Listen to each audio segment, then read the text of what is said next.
आज हम revision of wealth statement और section 122 sub section 9 of income tax ordinance 2001 के बारे में बात करेंगे। जैसा कि इससे पहले हम एक पहले सेशन में अपने रिवीजन ऑफ वेल स्टेटमेंट के बारे में बात कर चुके हैं कि रिवीजन ऑफ वेल स्टेटमेंट मुमकिन है, लॉ हमें अलाउ करता है और हम 5 साल तक की अपनी वेल स्टेटमेंट को रिवाइज कर सकते हैं।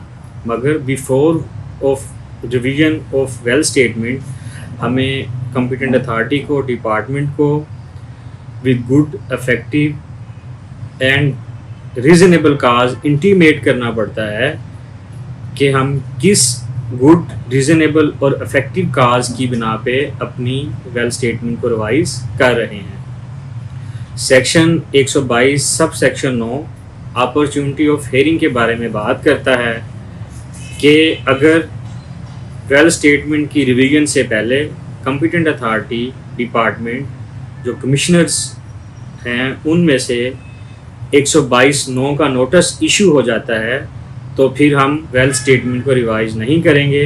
हम पहले 122(9) के तहत उसका रिप्लाई करेंगे।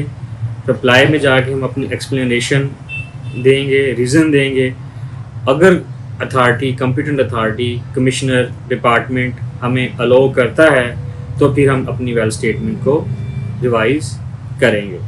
वेल स्टेटमेंट में कोई भी ओमिशन, एरर, रॉन्ग उसकी रिवीजन पॉसिबल है, मगर 122(9) के नोटिस के बाद हम उसको रिवाइज नहीं कर सकते।